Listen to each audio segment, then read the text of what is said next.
So use the following adjusted trial balance of Hanson Trucking Company to prepare a classified balance sheet as of December 31st, 2017. I'd say about a fifth of the class gave up marks on just not having their proper headings. So this is Hanson Trucking Company.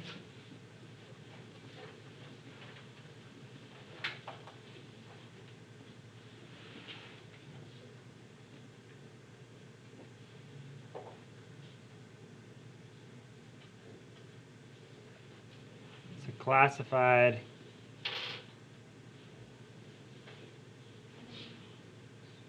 balance sheet on December 31st,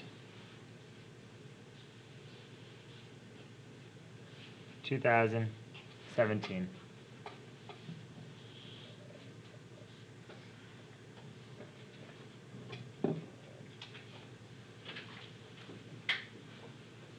So we start with our assets. And our first category of assets are current assets. So these are current assets are assets that are cash or expected to be sold or converted into cash quickly. So they're our most liquid assets. When I say liquid, I mean cash is the most liquid asset you can have. So they are similar to cash. So the first one will be cash. Now I'm going to be using all three columns, and almost the entire class we didn't really get into it, didn't use the columns correctly on the exam. So on midterm 2 I'll be marking the actual layout of your financial statements, so make sure you're paying attention. You can't just use any columns you want. They all have a purpose, okay? So our balance for cash will go into the middle one.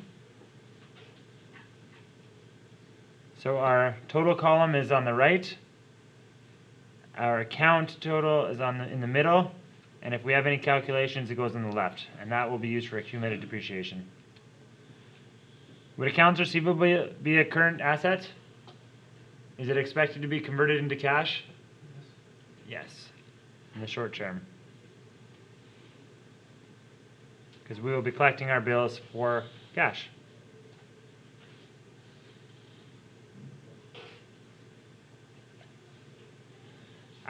The other factor in current assets are is it an asset is expected to be used within 1 year.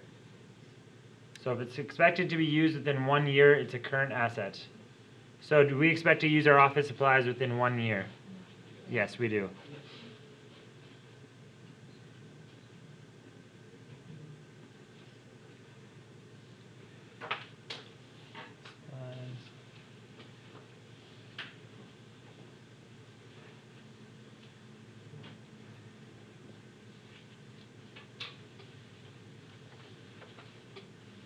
And that is our total current assets.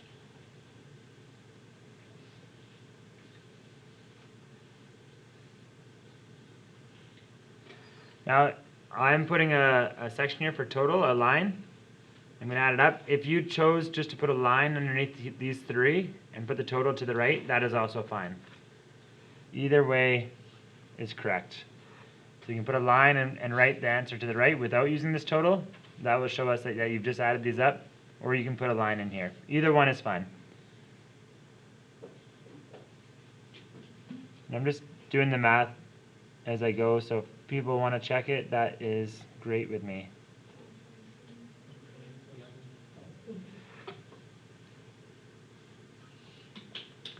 Okay, our next section, there's 4 categories. The first is current assets. The second one is a lot easier to remember because it's the opposite. It's non-current investments. So, a non-current investment is an asset that a company holds that they intend on holding to the life as an investment. So, an example would be land. If you buy land for future development or land for future expansion, that would be a non-current investment. If you have a note receivable, so you've given someone a loan, that would be a non-current investment. Someone's going to be paying you over the life of that loan. It won't be converted within 1 year. So these are things that don't necessarily use to make money at the current time. They're not like a piece of equipment that's being used to create money. It's just something that you're doing as using as investment. If you had shares in another company, that would be a non-current investment. Do we see land for future development or note receivable or shares on this trial balance? No, we don't. So we don't need to put anything for non-current investments. So that's your first two categories. We can write them down just so we have the notes, although it is in your text.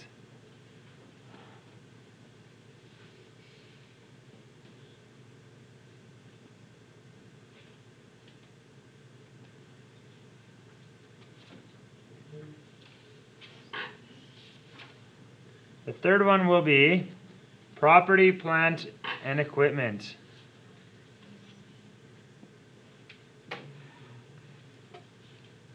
So go ahead and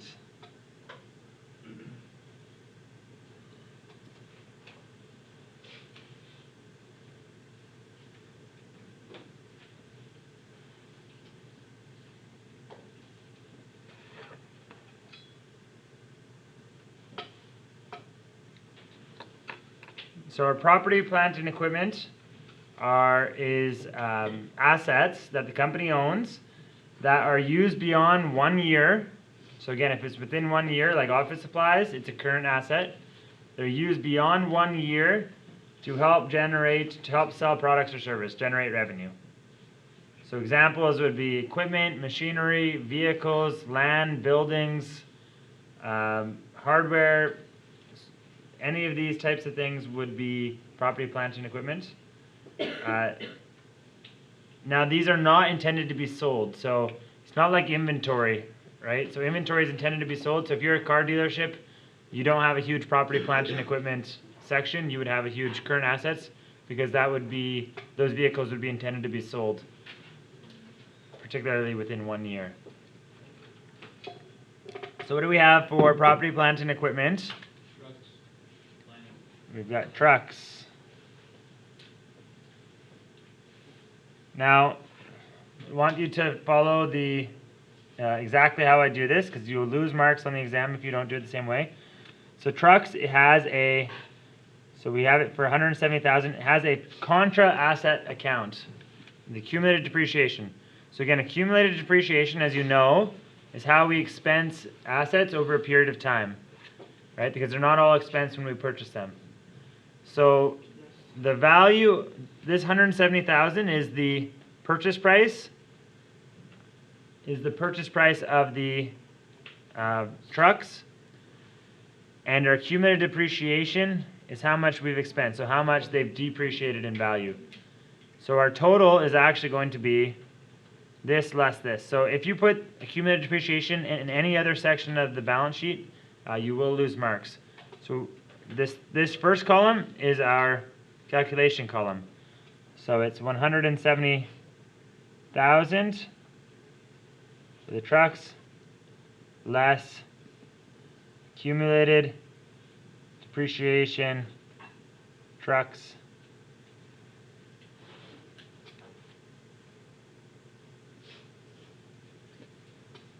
put a line underneath it to show that we're totaling it, and we can put the total here.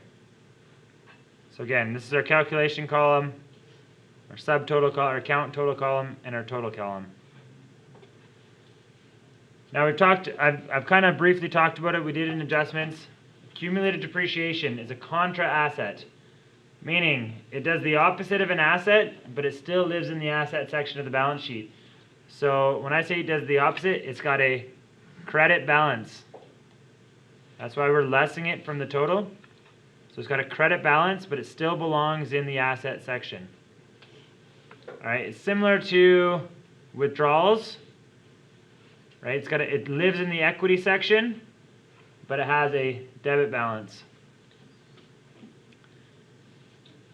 Any questions about contra assets?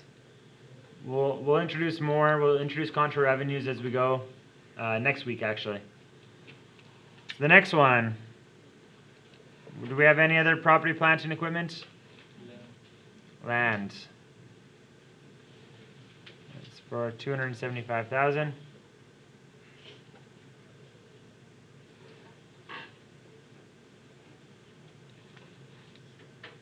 And anything else? No. So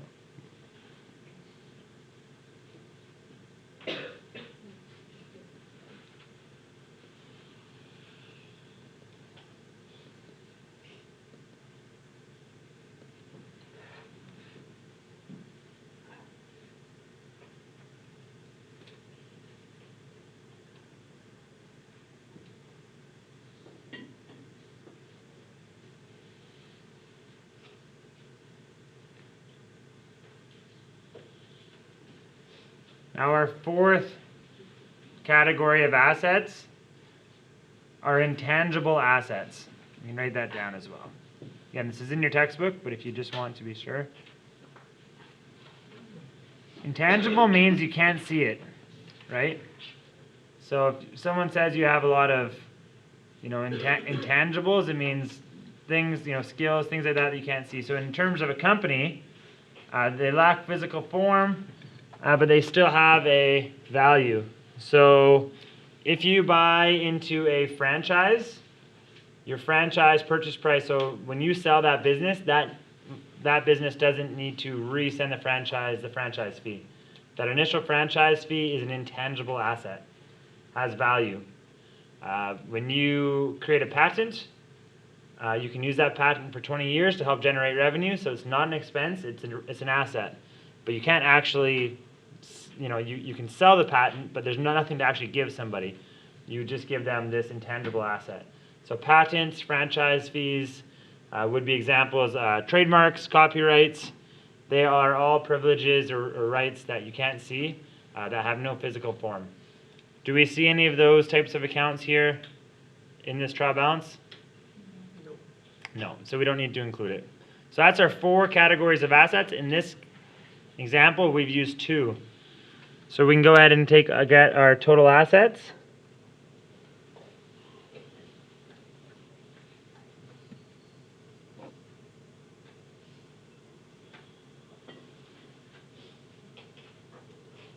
Oops, 3.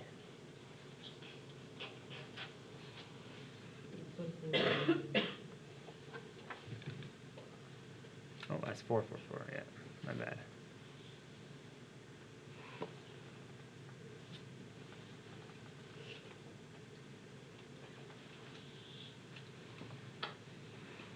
Moving into liabilities. So we have 2 types of liabilities. We have our current liabilities. So if current assets are items we expect to convert into cash or to use within 1 year, what do you think current liabilities might be? Yeah, things that they're obligations that are due to be paid within no longer than a year. So if we have a bill, we're going to pay that within the year. If we have taxes, we'll be paying that within the year. Unearned revenues, right? Typically we won't accept a deposit for something we're not doing for over a year from now. So these would be current liabilities. So we can have a quick look.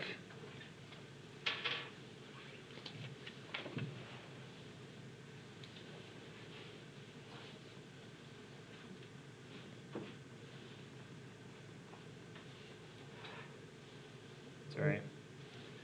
So we got our liabilities and our current liabilities. Do we see anything that we need to pay within 1 year?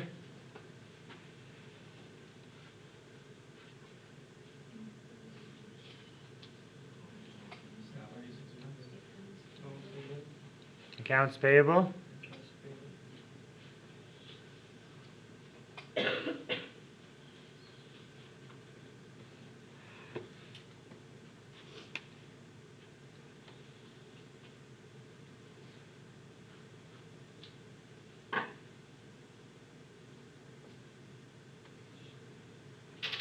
interest payable.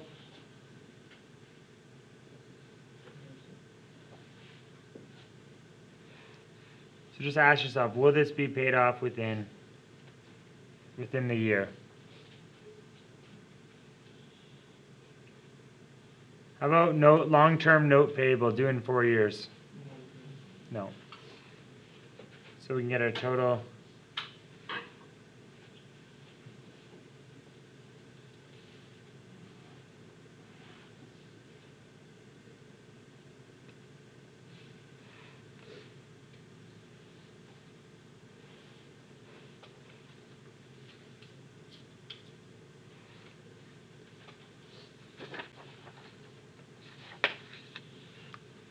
I didn't give myself very much room in this example.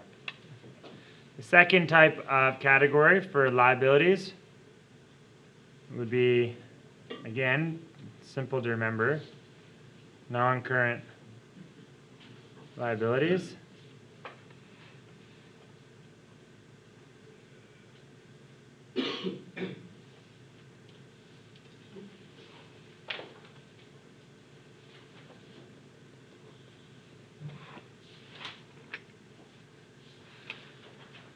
So, do we have any accounts that would fall into this?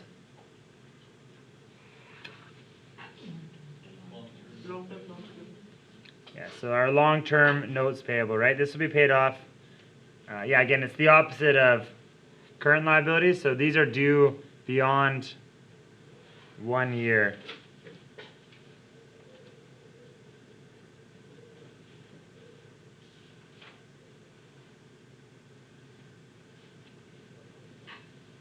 Are there any other non-current liabilities?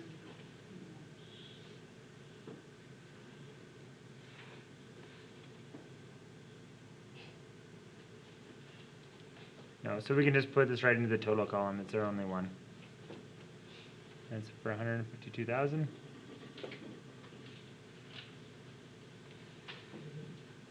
I'm just going to write into the margin. I didn't give myself enough room. So total liabilities.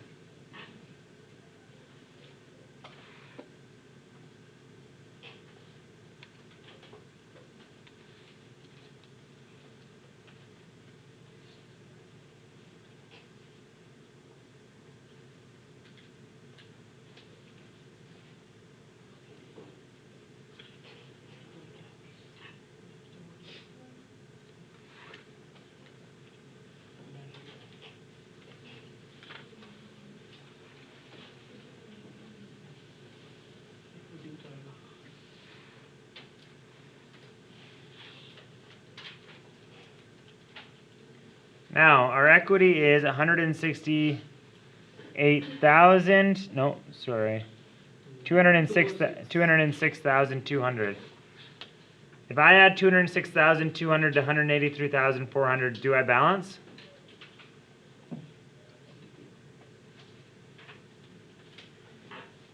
Which is 206,200. No, it does not balance, right? Not with 444,700.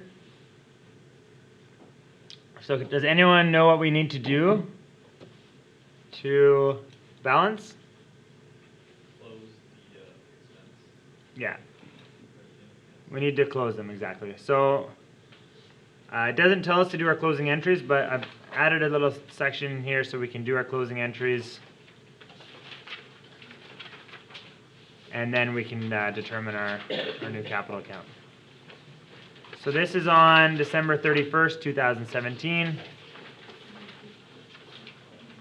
What is our acronym we use to help remember what to do?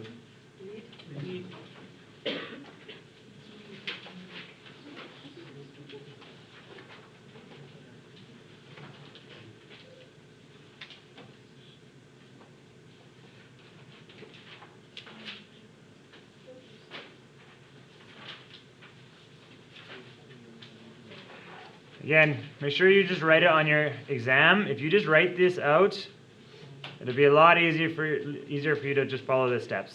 It's very simple. So the first thing we need to do is close our revenues to our income statement.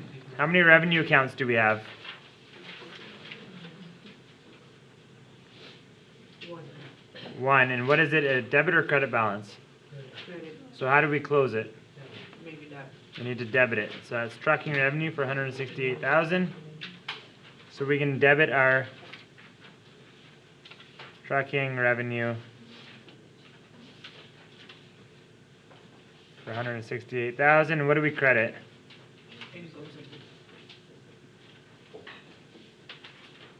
Income summary.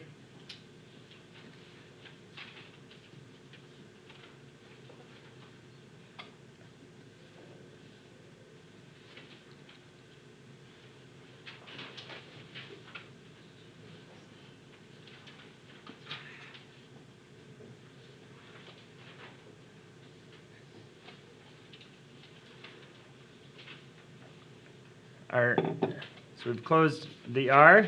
Next is E. So how many expenses do we have here?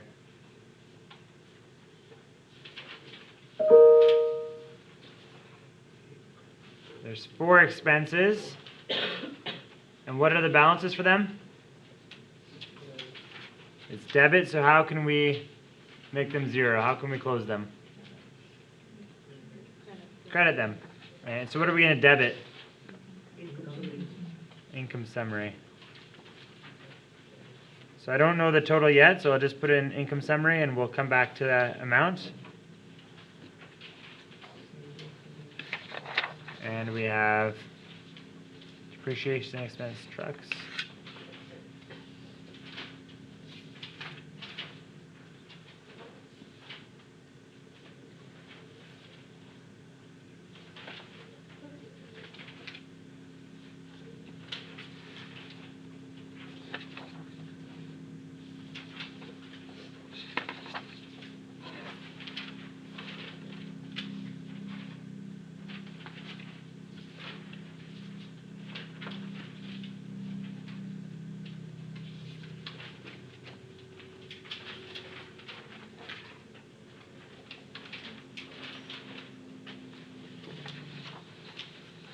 And we have the balances here.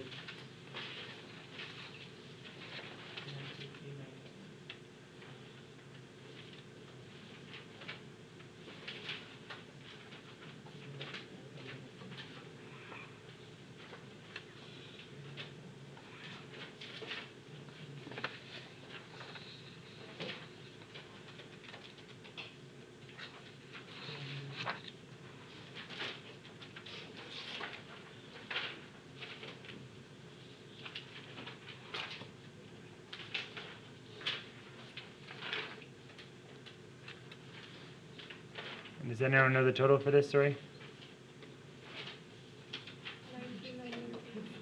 Sorry, 92. 93900. Okay.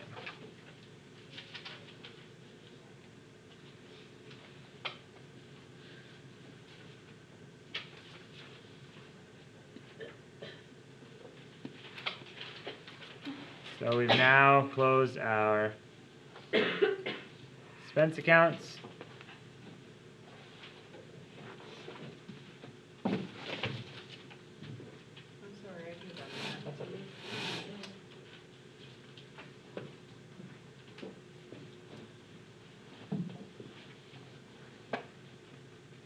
So we've got our expense accounts closed. Next one is our income summary. So how do we know if we debit or credit it? We can just do a little T-chart, right? Yep. So we initially credited it, 168,000. We then debited it for 93,900. So what is our balance?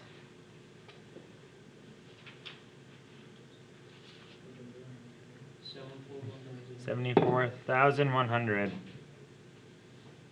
And it's a credit balance, right? So what do we do to make that 0? Debit. We can debit it.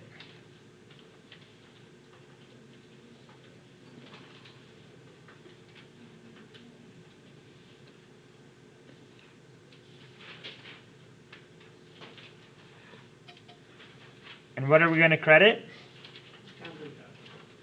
Capital, which is Stanley Hansen Capital.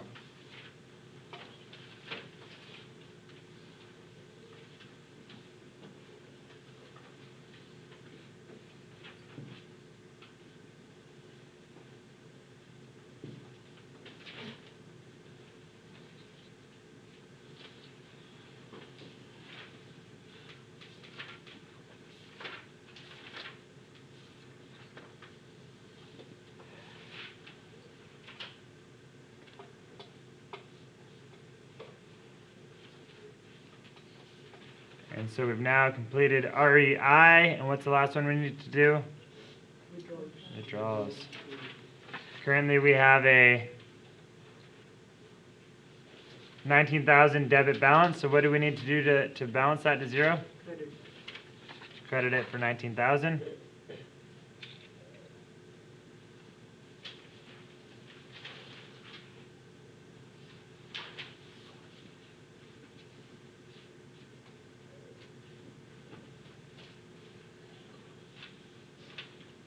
What are we going to debit? Capital. Yeah, our capital account.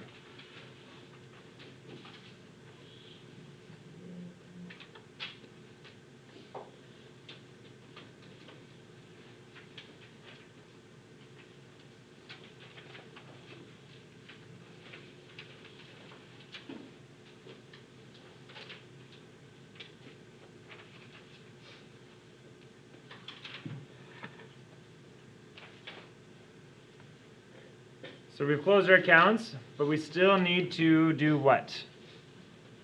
Capital. We still need to determine the total of our capital account. So what can we use to figure that out quickly? Nice handy little T-chart. So we started with an opening balance of 206,200 credit.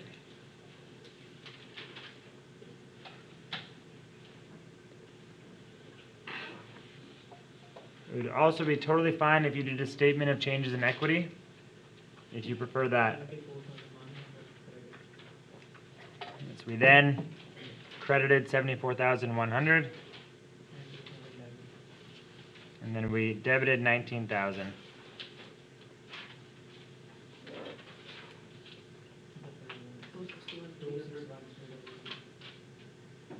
What was the total, sorry? 261,300. Thank you.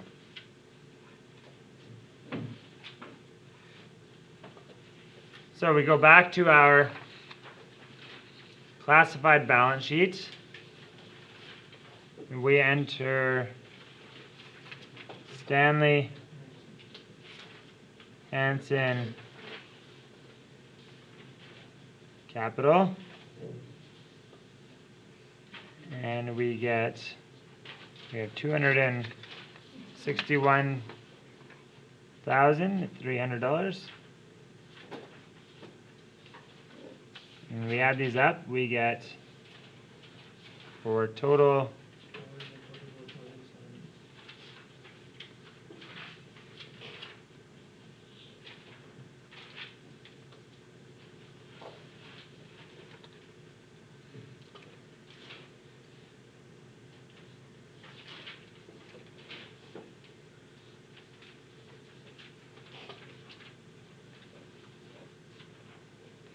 we ran out of room there on the page, but do we have a balanced balance sheet? We do.